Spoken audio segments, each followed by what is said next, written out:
ससुर का घर बहुओं के लिए शिक्षाप्रद कहानी। रोहन और सीमा की नई नई शादी हुई थी। घर में ससुर यानी के रोहन के पिता सुधीर जी और वे दोनों बस तीन ही लोग थे। इस घर को रोहन के माँ बाप ने जीवन भर पाई पाई जुटाकर बड़ी मेहनत और अरमानों से बनाया था। वरना आज के समय में मुंबई में घर बनाना तो दूर की बात है, किराए पर लेना भी बहुत बड़ी अचीवमेंट से कम नहीं है। जब रोहन कॉलेज में था तब माँ उन्हें और दुनिया को छोड़कर जा चुकी थी। एक काम वाली बाई सक्कू थी जो सुबह से लेकर शाम तक उनके घर का सारा काम करती थी। नई नई शादी हुई थी इसलिए सक्कूबाई का दिन भर घर में रहना सीमा को अपनी प्राइवेसी में बाधा सा लगता था। इसलिए अब सक्कूबाई सुबह खाना बनाना, कपड़े और पोछा करने के बाद चली जाती और वापस शाम को आकर खाना बनाती।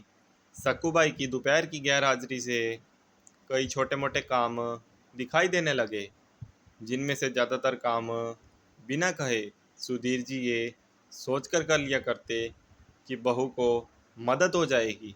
लेकिन बहू सोचती थी कि ससुर को औरतों के काम में दखल देने की आदत है।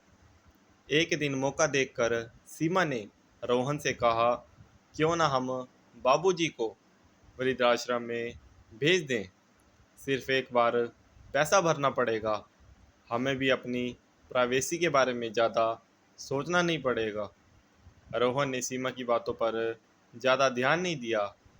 कुछ दिन बीते ही थे कि बाबूजी अपने दोस्तों के साथ एक हफ्ते के लिए टूर पर गए और इत्तेफाक से इसी दौरान सक्कू भाई भी छुट्टी पर थी। फिर क्या, सीमा को जैसा चाहिए था वैसा समय निकलने लगा। अब रोहन रेस्टोरेंट में खाना खा लेता और सीमा का काम आमलेट, ब्रेड या मैगी से चल जाता। खाना बनाने की टेंशन नहीं थी, लेकिन घर में निकलने वाले सारे काम तो अभी भी करने ही थे। ससुर जी की गैरहाजिरी में सीमा को एहसास हुआ कि वह बिना कहे ही जो काम कर लिया करते थे उनसे कितना फर्क पड़ता था। छोटे मोटे लगने वाले काम यह भी काफ़ी समय और एनर्जी लेने वाले थे। कुछ दिन बीतने के बाद एक दिन रोहन सीमा को कहता, चलो आज कहीं बाहर घूम कर आते हैं। सीमा बड़ी खुशी खुशी सज धज कर बाहर घूमने के लिए तैयार हो जाती है।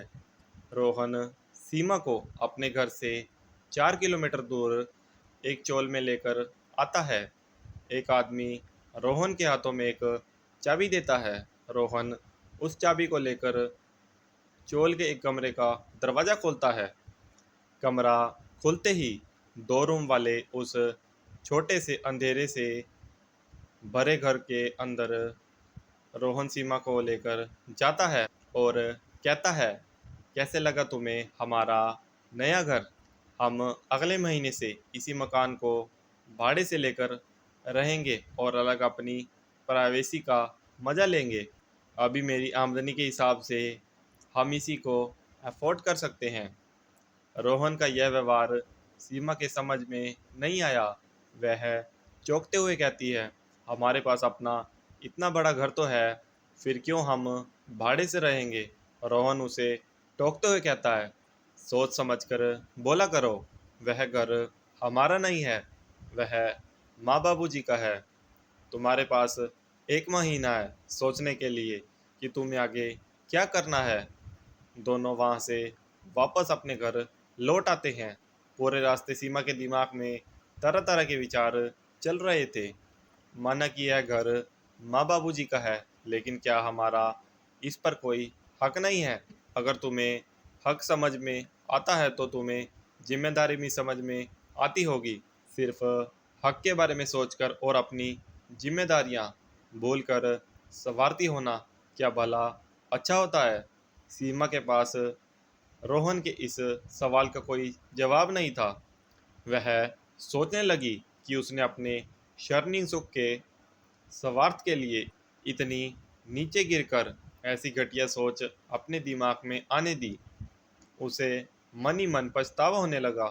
सीमा रोहन से बोली, मुझे माफ़ कर दीजिए, मैं सच में स्वार्थी हो गई थी, मुझसे बहुत बड़ी गलती हो गई। रोहन बोला, तुम्हें पछतावा हुआ, मेरे लिए यही काफ़ी है, मैं तुमसे नाराज नहीं हूँ। बेटे और बहू का यह वार्तालाप सुधीर जी दरवाजे पर खड़े होकर सुन रहे थे। उन्होंने आसमान की तरफ देखा और बोले, भाग्यवान तुम धन्य हो जो तुमने ऐसे बेटे को जन्म दिया। उन्होंने दरवाज़ा खटखटाया। बहू ने दरवाज़ा खोला तो उनके हाथ में पकड़ी थैली से गरम गरम समोसों की सुगंध उसको आने लगी। ससुर ने अपने बहू से कहा, वो कोने वाले हलवाई के पास से लाया हूँ, तुम्हें बहुत पसंद है ना। दोस्तों, इंसानी दिमाग में दिन भर में हजारों विचार आते हैं, कुछ अच्छे कुछ बुरे, लेकिन किसी भी विचारों को शब्द में परिवर्तन करने से पहले उनको समझना बहुत ज़रूरी है। अक्सर विचार और वास्तविकता एक दूसरे से मेल नहीं खाते। हमारे बुजुर्ग जो हमें बोझ लगते हैं, जिनसे हम बात बात में चिढ़ जाते हैं, और ऐसा इसलिए होता है क्योंकि हम स्वार्थी होकर सोचते हैं और हम उनके योगदान को समझ नहीं पाते। वह हमारे जीवन में बहुत अहम किरदार निभाते हैं।